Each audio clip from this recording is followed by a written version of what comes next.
Bienvenue dans cette série d'interviews consacrée au GR20. Je m'appelle Captain Rémi et je suis le co-auteur du livre GR20, l'aventure of course. J'ai décidé d'aller questionner d'autres GRistes avec des profils tout aussi variés qu'une famille avec ses enfants, une fille avec un chien, un couple de retraités ou encore un cinquantenaire trailer. Il y en aura pour tous les goûts. L'objectif est de vous donner toutes les cartes en main pour que vous puissiez vous aussi faire le GR20. Et aujourd'hui, j'accueille Jason. Jason, il l'a fait en juin 2019 en 8 jours et il nous partage ses précieux conseils. C'est parti. Salut Jason, comment ça va? Ça va très bien et toi Rémi? Super bien. Je suis avec toi pour qu'on puisse parler du GR20. Tout simplement, tu l'as fait cette année, il me semble. Ouais, exactement, on l'a fait à deux avec un pote en juin dernier, c'était génial. D'accord. Alors, j'ai plein de questions à te poser parce que moi aussi je l'ai fait et je l'ai fait en septembre. Et la première question qui me vient à l'esprit, c'est par rapport à la date de le faire en juin. Donc, tu l'as fait à quelle date exactement? Et est-ce qu'il Euh, y avait beaucoup de monde? alors, on l'a fait la troisième semaine de juin, en gros, en plein, je me souviens parce qu'il y a eu la fête de la musique au milieu. Il y avait quand même pas mal de monde et je l'ai fait à cette période parce que, comme tout le monde, j'avais un petit peu regardé sur Internet les divers articles, etc., dont peut-être même le tien, probablement. Et j'avais lu dans les recommandations qu'il valait mieux le faire en juin ou en septembre, où il faisait un petit peu moins chaud et c'était la période idéale. D'accord. Et en 8 jours, du coup? Ouais, en 8 jours. Alors, il y avait un objectif de 7 à la base, mais on a fait 8. Voilà. Ok, j'ai eu le même objectif à la base, c'était de le faire en 7 aussi. Et à cause nous, c'était à cause du mauvais temps. C'était ça l'excuse. Bah, moi, j'ai une petite anecdote marrante sur pourquoi aussi, mais j'y viendrai Ah juste bah après. vas-y, raconte, moi je veux savoir ça tout de Bah, suite. allez, autant aller droit à l'essentiel. Donc, en gros, on s'était. Alors, déjà, moi, au début, en fait, j'ai décidé de faire le GR20 à partir de janvier 2019. C'était Ok, clair, j'avais un plan, fallait que je m'entraîne, que je cours, que je sois en forme physique, etc. Et en fait, il y a un pote à moi, JB, qui s'est chauffé, je devais le faire en solitaire, qui s'est ok, chauffé une semaine avant. Pas d'équipement, rien du tout, etc. Donc c'est un de mes meilleurs amis. Et on a passé la semaine d'avant à lui trouver du matos, à aller dans tous les décathlons de Paris, à demander à des potes, etc.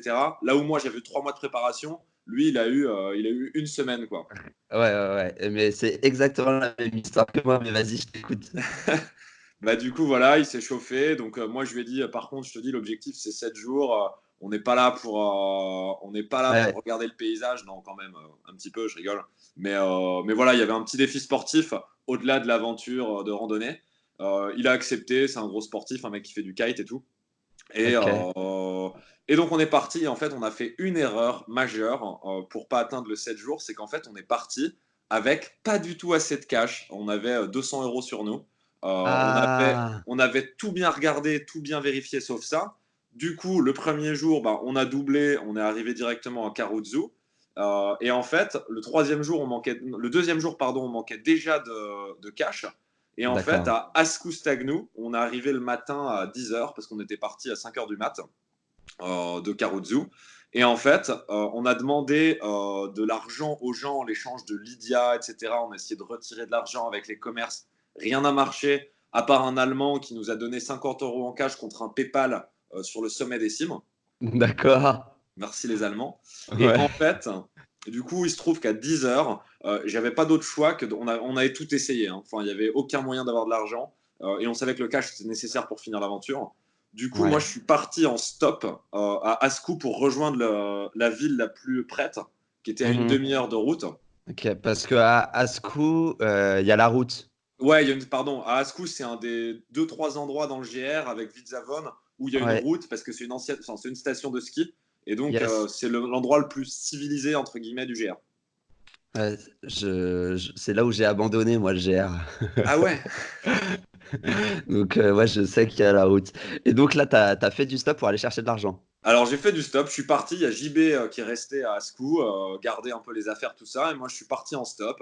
Et là en fait, je vois, il n'y a personne qui me prend, le cagnard commence à arriver, je suis tout seul avec ma bouteille d'eau, Mhm. et il y a un groupe de motards qui passe, et donc pour me marrer, je leur fais du stop comme ça, en sachant qu'ils vont pas me prendre. Sauf Ouais. que le dernier d'entre eux s'arrête, Il avait une espèce de moto avec une roue à l'arrière et deux grosses roues à l'avant, un espèce de truc, une espèce de moto de Batman. Et il m'a dit, Yes. allez, monte. Et j'ai dit, mais il n'y a pas de casque et tout. Il m'a fait, monte. Et là, je suis tombé.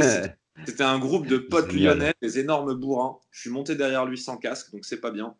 Mais j'avais pas le choix. Et il a tracé une demi-heure en descendant pour m'emmener vers le village le plus proche, quoi. J'ai la vidéo, j'avais un petit truc pour filmer. D'accord. Grosse aventure, on s'est retrouvés là. Je me suis retrouvé dans le village, j'ai pas pu retirer exactement la quantité d'argent parce que j'ai atteint ma limite sur ma carte. J'ai D'accord. appelé des potes qui m'ont fait des virements sur mon compte N26, ma néobanque, etc. C'était la galère. J'ai fini par retrouver tout le cash possible et j'ai refait du stop pour remonter. Et il y a un mec qui m'a monté, qui avait fait escale en bateau dans le port d'à côté, qui se promenait pour regarder les montagnes et il m'a remonté là-haut. Voilà. L'aventure dans l'aventure, quoi. Donc ouais, c'était le flip et en fait on a perdu une journée. C'est-à-dire qu'en fait Tu là il était m'étonnes. 15 heures et les mecs nous ont déconseillé de repartir parce que c'était l'étape la plus dure en plus, celle du pic des Éboulis. Et Ouais. ils nous ont dit partez pas là parce que déjà vous allez prendre le cagnard de votre vie. Il nous a montré ça. Il nous a dit voyez là, j'ai une brûlure. Ça c'est parce que je suis monté tout en haut du pic des Éboulis à 15 heures, à 16 heures un jour. J'ai la brûlure au 8e degré à vie et tout. Enfin, le mec, il nous a dit, n'y allez pas, quoi. Ouais, je comprends. Donc, on a perdu une journée. Voilà. D'accord. Et finalement, 8 jours au lieu de 7 à cause de ça. Ouais, à cause de ça, mais du coup, bon, on reste hyper content et c'était quand même une super aventure. Mais ouais, effectivement. Mais ça vous a fait du repos. Ouais. En vrai, ça nous a fait un gros repos. On a pu beaucoup communiquer avec des gars sur place et c'était sympa, quoi. Et donc, on le dit pas assez. Enfin, et c'est une information que j'avais oubliée, mais oui, sur le GR20, il n'est pas possible d'aller tirer de l'argent, à part faire comme tu viens de le faire. Et il y a peu de personnes, enfin, peu de refuges qui acceptent la carte bleue. Ouais, exactement. Et, et même à Visavone, il n'y a pas de distributeur, je crois. Même à Vidzavon, en tout cas, c'est galère, quoi. Il y en a peut-être un planqué, je sais pas où, mais honnêtement, faut partir du principe qu'il n'y en a pas. Ouais. Prenez du cash avec de quoi avoir entre 30 et 60 euros par jour, suivant si vous avez de la bouffe et votre tente. Mhm. Et voilà, c'est ma recommandation, quoi. Ouais, parce que pour le coup, vous avez dormi à chaque fois dans les refuges? Ouais, on a dormi à chaque fois dans Alors non, parce qu'ils sont infestés de punaises de lit, faut le savoir aussi. Donc Dès nous, on juin? dormait. Ouais, dès juin, c'était déjà infesté de punaises de lit. Donc nous, on n'a Pas pas tous, pris. mais la plupart. Ou enfin, Pas tu sais tous, mais exactement? honnêtement, enfin, moi je recommanderais de se dire qu'ils sont tous Ah infestés, quoi. ouais. Et Moi, en c'était ma fait, hantise, hein. et bah du coup, on dormait dans les tentes possédées par les refuges, mais en périphérie des tentes. Alors, on a toujours en périphérie des refuges, pardon. Du coup, Mhm. on a toujours réussi à avoir une tente, sauf le premier jour où à Karuzu, la première nuit, il y avait non seulement le refuge était infesté, et en plus de ça, il y avait pas de tente dispo. D'accord. Et nous, on n'avait rien. Du coup, on a tout simplement dormi dehors. Ah Voilà. ouais? OK. Mais vous aviez au moins vos sacs de couchage? On avait des sacs de couchage et en fait, ce qu'on a fait, c'est qu'on a pris les matelas infestés de punaises de lit. On Ouais. les a mis en plein soleil parce que les punaises de lit détestent ça. Ouais, soit la Euh, grosse chaleur, soit le gros froid, c'est ça qui les tue, ouais. exactement. On a mis plein de couches de trucs divers et variés qu'on a trouvés et on s'est endormi là-dessus sur les tables de là où on mange au refuge de Karuzu. Et du D'accord, coup, OK. on a dormi là, on prenait un petit risque punaise de lit, mais on pouvait pas se permettre de dormir, enfin, même le sol, c'est vraiment qu'il n'y avait même pas un seul endroit plat, quoi. D'accord. Ouais, mais c'est un vrai problème ça, les punaises de lit sur le GR20 et je pensais pas qu'il y en avait, dès juin. Parce que généralement, c'est à cause d'un seul voyageur, hein, que les punaises, elles arrivent et après elles restent là tout l'été et pendant l'hiver, normalement les punaises, elles meurent et donc ça veut dire que c'est dès le début de la saison Ouais, qu'il y a quelqu'un qui en a ramené, quoi. je crois que ça s'empire d'année en année, en fait, quand tu as 20 000 personnes qui font un itinéraire comme ça, Mmh. il y a nécessairement un mec qui va pourrir le truc, quoi. Ouais, clairement. Mais pour le coup, pareil, j'ai dormi, quasiment exclusivement avec les tentes prêtées par les refuges, ouais. Ok, bah ouais, bah c'est ce qui permet de voyager léger, hein. Bah, quand on veut le faire en 8 jours, c'est un peu une des conditions, quoi. Parce que, enfin, moi, l'objectif, c'était d'avoir le moins sur le dos pour me donner plus de chance et donc de pas avoir à porter de tente ni trop de vivres, quoi. Exactement. Et du coup, tu avais combien Nous, on avait 9 et 8 kilos chacun. Ouais, avec l'eau, j'allais te dire 12. Ouais. Ouais, Ouais, j'étais bah entre, c'est dans ces entre eaux-là. 10 et 12, ouais, ça dépendait quand j'étais chargé ou pas. J'avais une caméra en plus.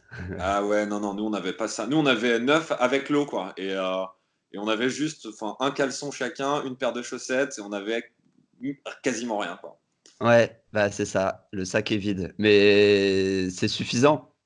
Ouais, non, non, c'est suffisant, je confirme. Ça permet d'être à fond sur l'essentiel. Et on fait son 3-4 fois par jour. Un sac simple, c'est la clé, quoi. Est-ce qu'il y a des trucs qui t'ont manqué du coup? Des trucs qui m'ont vraiment manqué. Moi, j'ai pas pris beaucoup de douches. Je fais partie de ces crados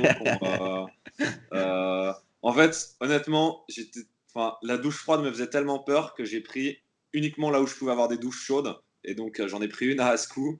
J'en ai pris une à la. Ah, j'ai oublié le nom. Une bergerie on s'est arrêté à une bergerie entre deux étapes. Ok, La bergerie de non, pas Verdet. Ah, j'ai oublié le nom. je saurais pas. Voilà. Et une troisième, je sais plus où il y avait de l'eau chaude. Sinon, j'allais directement me coucher, quoi. D'accord. Est-ce que vous êtes baigné dans des lacs ou dans des ruisseaux? On s'est baigné une fois dans les vasques de baignade. Euh, D'accord. je crois que c'est juste avant d'arriver à Vidzavon. Quand on Ok. vient, nous on l'a fait nord-sud, hein, pour préciser, c'est le sens classique. Euh, Classique, ouais. et là, sur le chemin, sur la droite, il y a des petits vasques. Alors, elle est hyper froide, mais ça fait vraiment du bien aux articulations et aux muscles quand on a plusieurs heures de marche dans les pattes, quoi. Ok, moi j'ai pas eu l'occasion de le faire. Nous, on a vraiment speedé parce qu'on était vachement en retard. On a dû tripler des étapes à Ah plusieurs ouais. reprises et on s'est fait sécher par le mauvais temps en permanence. Enfin, on a eu Ah. des gros orages, on a eu énormément de pluie et donc on devait ralentir notre cadence puis après accélérer pour essayer de passer entre les orages. Enfin, c'était une vraie galère. Ah non, nous on Du a eu coup, de la chance. Niveau météo, c'était nickel, quoi. On n'a rien eu. C'était parfait, quoi. On est des c'est la privilégiés. question que j'allais te poser. Ouais, c'est le faire au mois de juin, niveau météo, niveau durée de journée, niveau aussi population. Est-ce qu'il y a beaucoup de monde? Nous, on a fait une analyse de ce truc. Effectivement, il y a du monde. Et en fait, il y a un système de cohorte. C'est-à-dire que nous, on est parti un dimanche. Et comme il y a beaucoup de gens qui sont partis un samedi, en fait, il suffisait simplement de doubler cette cohorte de gens qui sont partis le samedi et qui avançaient du coup par paquet. Et la majorité des gens font quand même une étape par jour.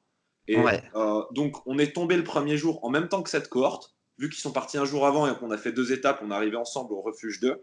Et après, c'est allé mieux. ok. Du coup, je dirais qu'il faut éviter la cohorte du samedi, qui, à mon avis, est la majorité des gens qui partent, quoi. Ouais, parce que les gens ils prennent leurs vacances à la semaine et je pense qu'il y a beaucoup de tours. Du coup, enfin, quand tu pars avec un guide, je pense qu'ils font du samedi au samedi. Enfin, Exactement, ouais. sur 15 jours. Ouais. C'est ça, D'accord, exactement. ok. Un Donc, ouais, il y très avait très du bon monde. conseil. Ouais. Non, mais c'est important à savoir, hein. Ouais, non, non, Pour, mais c'est vrai que sur ceux qui veulent le faire en pleine saison, donc juin et septembre, c'est ça. Ensuite, nous, il y a souvent, tu sais, des listes de 15 trucs pour préparer ton GR20, les 20 Ouais, conseils, les 20 trucs. Nous, ce qu'on aimait bien dire et faire, c'est résumer le GR20 à trois règles. Pour nous, il y a trois ok. règles. Partir tôt, un, Ok. boire de l'eau et un sac léger. Et le reste, c'est comme tu veux. Mais ça, c'est les trois règles d'or, on va dire, qui te permettent Ouais. de réussir. Et alors, attends, dans ces trois règles, je vais revenir aux trois règles, mais vous avez fait aucune réservation parce que c'est une des questions qui se pose à chaque fois par rapport au refuge pour les tentes. Zéro réservation et vous Zéro avez réservation. toujours eu une tente qu'on vous a Ben non, à prêtée. part le premier jour, mais on n'a Ah, vraiment pas eu de chance parce qu'on pense qu'on s'est pris la cohorte la plus forte de l'année. Donc ouais, peut-être, et même si on avait dû, parce que tous ceux qui ont fait des réservations, en fait, les gérants de refuge, enfin les gérants corse, ils s'en foutent, hein, à partir ils du font moment à où il y a du l'arrache. monde. Non mais c'est la réalité, quoi. Du coup, moi, moi, nous, moi je conseillerais de dire, enfin ça sert à rien de réserver, quoi. Voilà. Moi, ce que j'ai compris, c'est qu'ils font en fonction du nombre qu'il y a. S'il y a trop de personnes, ils essayent toujours de trouver une solution pour héberger les gens. Et même si la solution elle n'est pas idéale, ils essayent d'en trouver une. C'est leur taf aussi, hein, qu'il n'y ait pas des gens qui dorment, enfin qui dorment dehors, enfin qu'ils aient nulle part où dormir, quoi. Ouais, ouais, c'est Donc vrai. Non, non, mais c'est vrai. Non, mais ils se donneront et ils te laisseront pas dormir dehors. Ils aident à trouver des solutions, mais c'est vrai que voilà. clairement. Et j'allais revenir, du coup, moi je l'ai pas fait dans le sens nord-sud, mais dans le sens sud vers le nord. Ouais. Et j'aurais aimé avoir tes impressions sur justement sur la montée pour aller entre Assou-Stagnou comment dire, Et le tu passage des tu dis tout? éboulis. Tijetou, ouais. Ouais. Ouais. Ben, elle est ignoble. Voilà. Elle est ignoble, mais elle fait plaisir. Mais franchement, c'est les meilleurs souvenirs. En fait, il faut partir vraiment tôt, être motivé, et ça s'arrête pas de monter. Et il y a des parties avec des espèces de graviers dans lesquels tu t'enfonces. Moi, c'est ce qui m'a vraiment marqué. Ouais. Euh, Aussi, il faut aller à son rythme. Moi, j'étais avec JB et on n'essayait pas de rester ensemble. S'il y en a qui allaient un petit peu plus vite, bah, il passait devant. C'était lui, c'était moi. Mais en fait, faut savoir s'écouter soi et avancer quoi. Ouais, Mais faut pas avoir d'ego et se dire je veux absolument aller à la même cadence que l'autre. Enfin, chacun non, a non, son allure. c'est pas possible. Et on voyait souvent des couples aussi sur le chemin où on peut se dire, ouais, en couple, t'es encore plus souvent ensemble. Non, même les couples, ils savaient prendre leur distance et se faire des 30 minutes, 1 heure, 2 heures, un peu seul comme ça, même si tu Mm. voyages à deux, quoi. Et Ouais, je pense que ça fait aussi du bien. C'est dans la démarche, je me ressens sur moi-même, je suis sur. C'est aussi ce qu'il y a de cool, je pense, dans la rando, quoi, d'avoir ces moments un peu tout seul. complètement. Est-ce qu'il y avait de la neige au sommet, des neiges éternelles? Un petit peu, ouais. Il en restait encore un petit peu. Il en restait. D'accord. On a eu la chance d'en voir un peu, mais c'était pas. Il y en avait pas énormément. On a C'était pas marché de gênant, temps c'était pas en temps. sur le chemin? Il y en a un ou deux moments, je pense, sur le chemin. D'ac- Mais c'est. D'accord. Et j'en viens du coup au sujet. Est-ce que tu avais des bâtons? Ouais, on avait des bâtons. Ouais. Et tu avais déjà utilisé des bâtons avant? Est-ce que ça t'a été utile? Est-ce que c'était dur à J'avais jamais, utiliser? jamais utilisé de bâton avant. D'ailleurs, petite histoire, ils se sont fait prendre à l'aéroport pour le retour. On n'a pas pu les prendre parce que les Non. mecs de la douane les ont pris. Donc, ciao les bâtons. Mettez-les dans les bagages en soute parce qu'à l'aller, j'ai pu les mettre dans le bagage cabine de l'avion, mais pas au retour, au D'accord. passage. Et sinon, non, sinon, en fait, au début, c'est un peu bizarre, voir ça fait un peu de corne sur les mains, mais avec le temps, ça devient la prolongation de tes membres, quoi. Enfin, t'es Ouais, c'est habitué à vrai. travailler avec. Enfin, moi, c'était indispensable pour moi. J'ai vu des randonneurs hyper qualifiés, notamment une fille qui était hallucinante qu'on a croisée sur le truc, sur le chemin, qui avait pas besoin de bâton et qui avançait 3 fois plus vite que nous. Elle était grande randonneuse, quoi. Nous, on était sportifs, mais pas randonneurs, et Ouais. pour moi, c'était indispensable. Ouais, je partage le même avis, ouais. Et j'ai dû mettre peut-être une journée à les appréhender. Parce qu'au début, tu sais pas t'en servir, ils te servent plus enfin, Ouais, ils te dérangent plus qu'autre chose, tu sais pas à quelle taille les mettre, tu sais pas bien les poser. Mais je trouve qu'après, on s'y habitue vite. Moi, après, quand c'est des zones faciles, tu les mets dans le sac. Enfin, moi, je les utilisais pas tout le temps, parce que des fois, je trouve que ça sert à rien. Mais en montée, pour moi, indispensable, et même en ah descente. ouais, en descente pour te soulager les genoux, parce que, enfin, honnêtement, ça, je pense que c'est un truc qu'il faut dire à ceux qui veulent le faire. On anticipe vachement les montées, mais en Ouais, fait, ça devient ton moment préféré après 3 4 jours, je tellement suis les d'accord. descentes te flinguent les genoux, quoi. J'ai pas d'autre mot, ça te flingue les genoux. Ouais, moi, je préfère largement les montées aux descentes. Je déteste les descentes. Aïe, Je aïe, aïe. déteste ça. Nous, on a appris à descendre que le dernier jour, enfin dans les 2 derniers jours, où on a rencontré 4 mecs complètement marteaux d'ailleurs.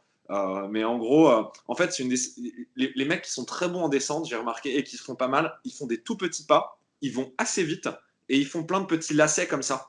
Tac, tac, tac, tac, tac, Ouais, tac, tac. Donc c'est vachement plus cardio, mais tu te fais moins mal aux genoux avec des tac, tac, des gros à-coups, ouais. des gros à-coups avec le sac.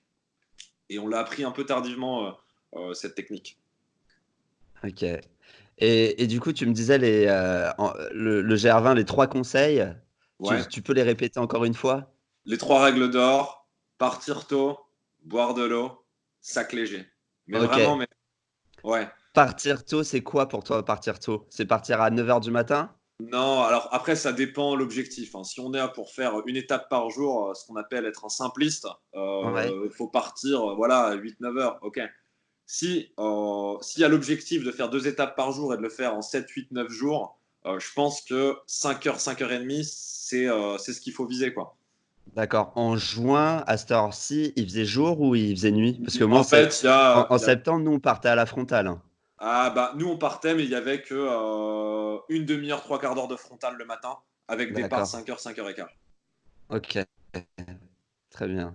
Donc, Et ça, c'était indispensable. Quand tu le fais en 8 jours, c'est indispensable de partir aussitôt, ouais. en fait, c'est surtout que enfin, c'est le matin qui fait c'est le plus frais, que tu es le mieux pour avancer. Enfin, faut profiter de ces heures de fraîcheur, quoi, à fond. Donc, moi, ça me semble indispensable. On aurait aimé aussi des fois être un peu plus light, un peu plus cool, se poser, boire des coups avec les gars dans les refuges. Ça, on l'a pas trop fait, quoi. Nous, on était un petit peu en mode tac tac. Du coup, tu peux pas kiffer, quoi. Tu peux moins Bah, tu kiffer kiffes se poser. autrement, quoi. Parce que justement, c'est un Ouais. kiff d'être en mode putain, faut qu'on arrive, vas-y, on passe par où, on fait quoi, on part à quelle heure, on se lève à quelle heure, vas-y, Ouais. faut qu'on accélère là, on n'a pas le temps de faire une pause. Enfin, je trouve il y a une excitation qui est permanente pendant 8 jours à te dire, faut qu'on arrive à tenir notre objectif. Enfin, moi, c'est ça que j'ai bien aimé aussi dans ce défi. Ouais, je suis d'accord, mais c'est vrai, c'est vrai. Le deuxième conseil que tu me donnais, c'était par rapport à l'eau. Combien Ouais. tu mets d'eau sur toi? Donc le deuxième, ouais, c'est l'eau et en gros, moi, je partais avec 2 litres le matin Dans un que je remplis camelback, tu sais.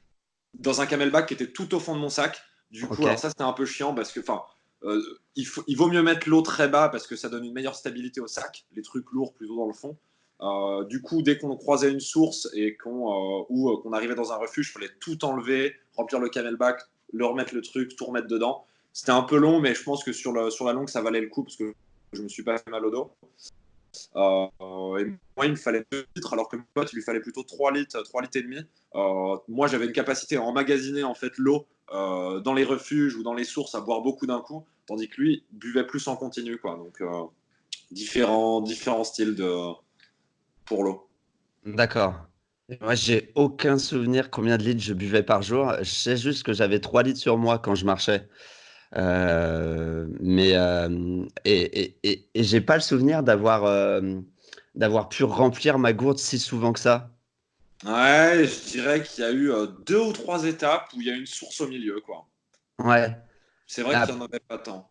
Après, c'est vrai que l'avantage, vu qu'on fait 2 étapes par jour, quand on le fait en 8 jours, c'est que on passe forcément par un refuge où on peut remplir, nos gourdes ou, enfin notre conteneur, quoi.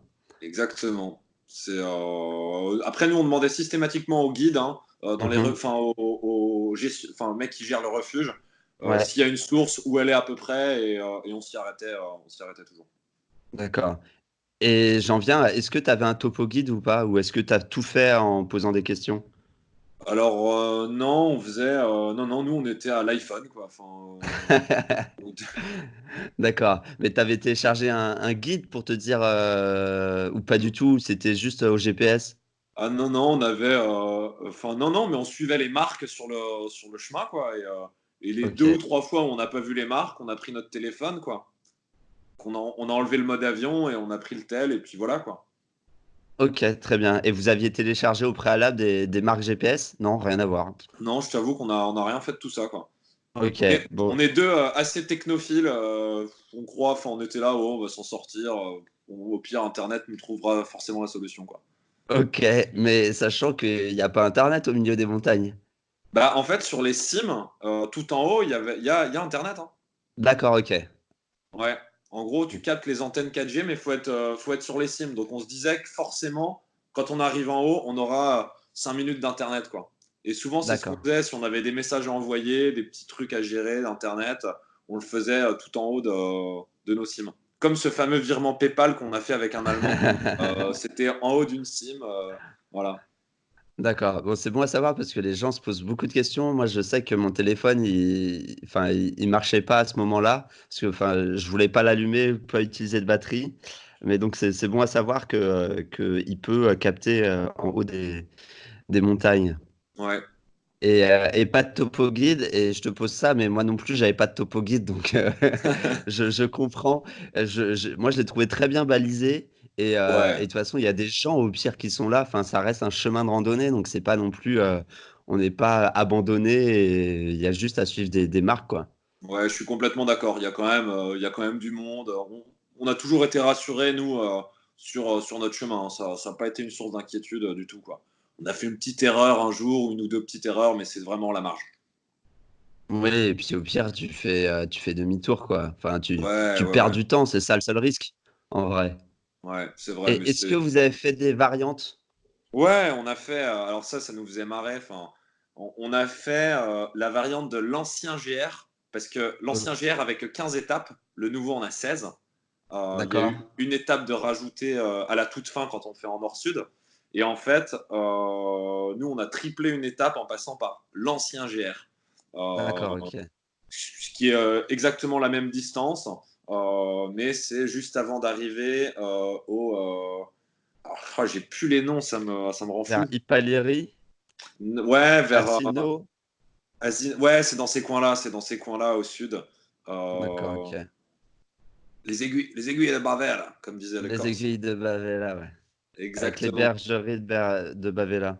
Exactement, bergerie. Donc on a suivi, donc à un moment on n'a pas suivi la marque rouge et blanche Ouais. du nouveau GR, mais la marque jaune de l'ancien, quoi. D'accord, ok. Mais pas rien à déclarer, quoi. Enfin, Non, rien c'était. à déclarer, c'est deux chemins. Nous, c'est le guide, non, le mec du guide qui nous a dit l'ancien GR est un petit peu mieux à ce niveau-là. Enfin, on lui a fait confiance, on s'est dit bon bah vas-y, on va le prendre. Ok. Et ce qui est cool, c'est vraiment enfin, les gars des refuges. Enfin, c'est principalement des hommes. Je me rappelle pas avoir vu des femmes qui gardaient les refuges, mais Ouais, ils sont quand même. On peut leur poser toutes les questions qu'on veut et ils connaissent très bien enfin, tout ce qu'on peut faire, même au niveau de la météo. ouais, c'est exactement ça. En gros, euh, ils sont un peu bougons un peu de première approche. Ils finissent toujours par être hyper sympas et te donner la bonne information et t'aider. Même s'ils sont un peu durs d'entrée des fois. J'ai la même impression. Exactement la même impression, ouais. Mais au final, ils te donnent quand même, Ouais, ils te donnent beaucoup de conseils, beaucoup d'informations et ça a l'air très sympa, ouais. je suis d'accord. Si tu devais refaire le GR20, Ouais. qu'est-ce que tu changerais? Bah, déjà, je pense que je vais le refaire. Parce que, enfin, je sais pas, on en a quand même beaucoup parlé, j'ai plein de potes que ça motive. Je pense que j'attendrai quelques années pour que j'oublie un petit peu et que ce soit de nouveau une redécouverte. Et je le ferai en sud-nord cette fois-ci. Sud-nord, objectif 7 jours. Et je sais pas ce que je changerais honnêtement. Puis je découvrirai, je verrai ce qui se passe, quoi. En tout cas, ce serait pour le voir dans l'autre sens, quoi. D'accord. Bah, non, mais ça me fait rire depuis tout à l'heure, mais bah, c'est pareil pour moi.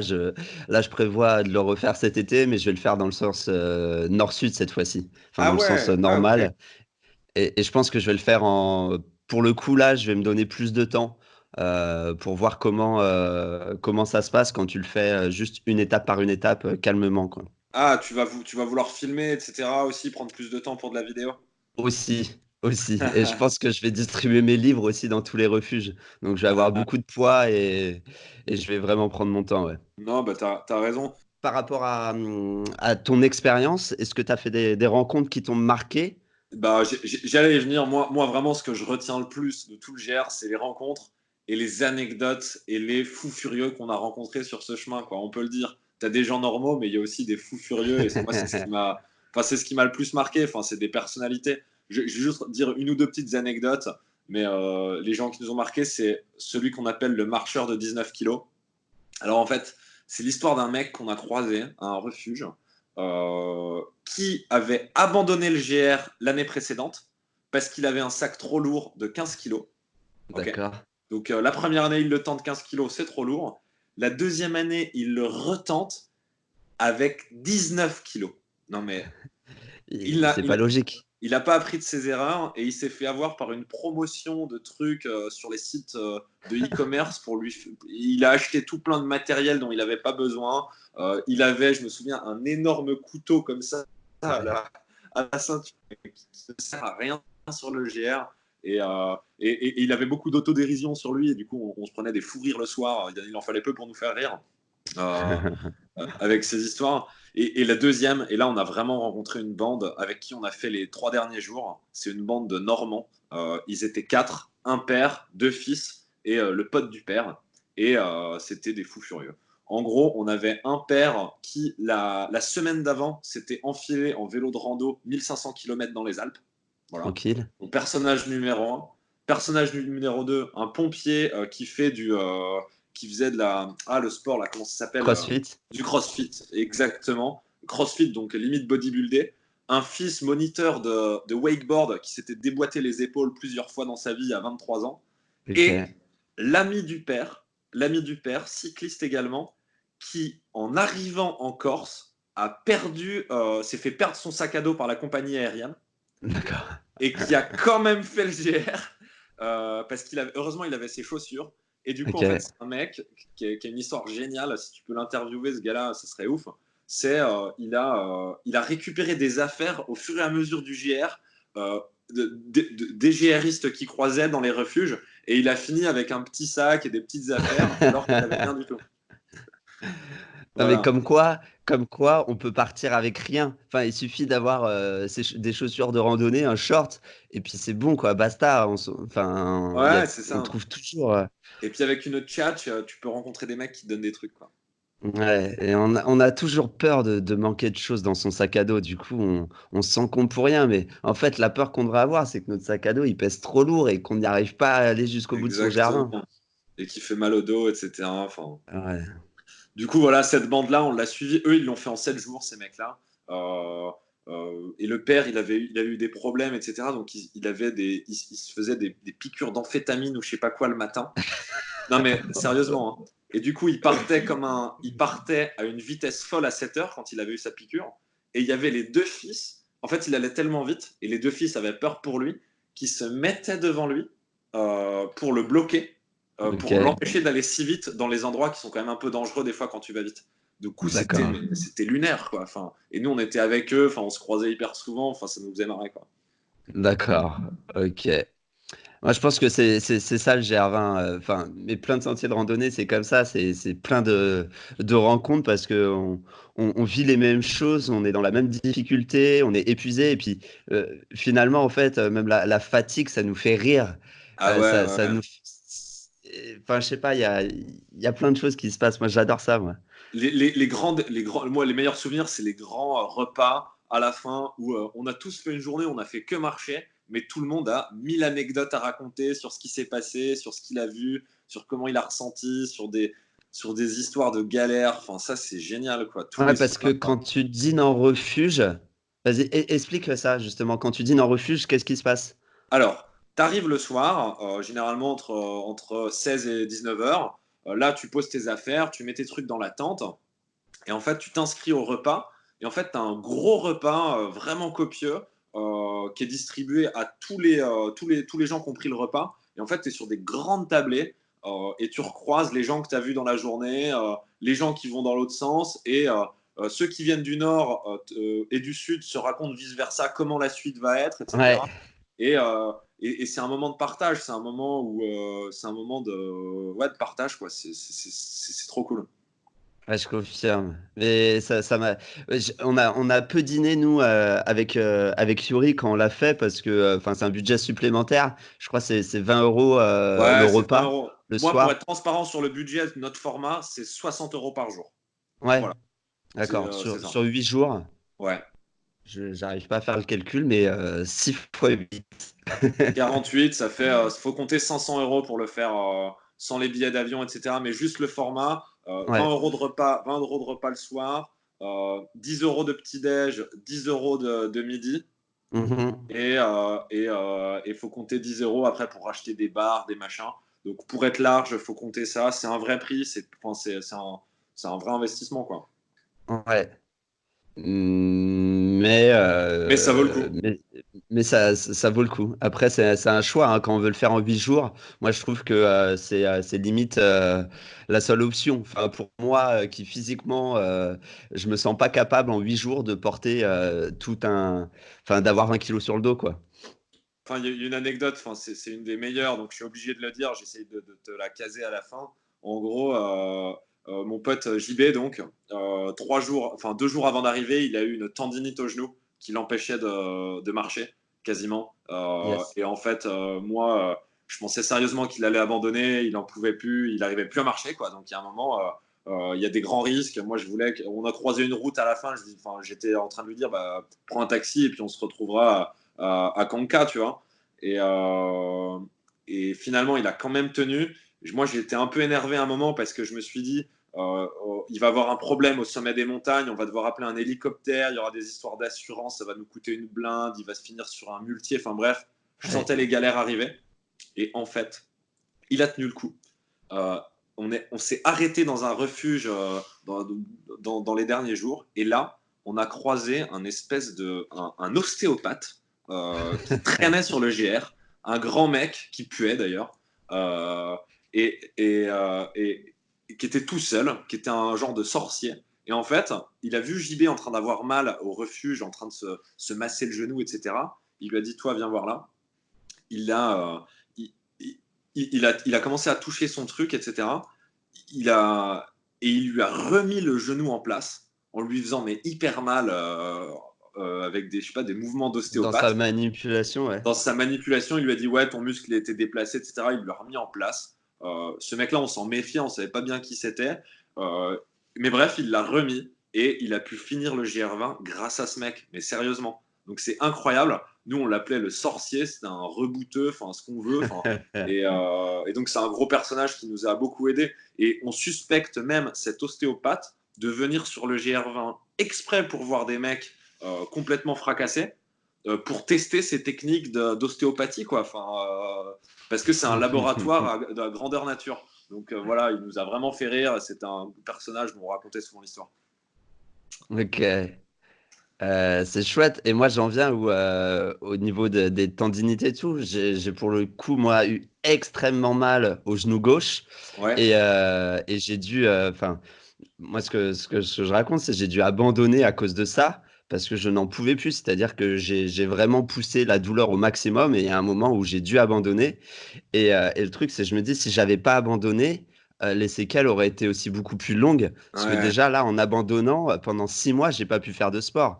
Enfin, sérieusement, c'est un truc qui m'a hanté pendant 6 mois avec cette douleur qui était dans mon genou, qui voulait pas s'en aller. J'ai été voir 36 000 médecins et au final, j'ai réussi à trouver un ostéo qui m'a reconduit, qui m'a dit d'aller voir un podologue. Et là, maintenant, en fait, je porte des semelles orthopédiques et j'ai plus aucune douleur dans les genoux. Après, je fais pas de la randonnée tous les jours, hein, mais je veux dire, j'ai fait d'autres GR, notamment le GR R2 sur l'île de la Réunion, qui est Mhm. exceptionnel avec énormément de dénivelé. J'avais très peur en y allant et finalement, j'ai pas du tout mal aux genoux. Donc j'étais Ok. très content de ce choix d'aller voir podologue, orthopédiste pour voir quel était mon problème. Et donc j'avais un problème au niveau de mes pieds, de ma démarche et de simples semelles ont permis de rectifier ça. Ok, mais moi c'est non, c'est un bon enseignement.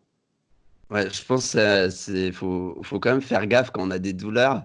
Ouais, faut savoir Pendant écouter qu'on son fait le corps. GR20, il faut savoir s'écouter. En même temps, on est têtu parce qu'on a tellement envie d'aller au bout de l'entreprise qu'on a commencé que c'est un gros dilemme, quoi.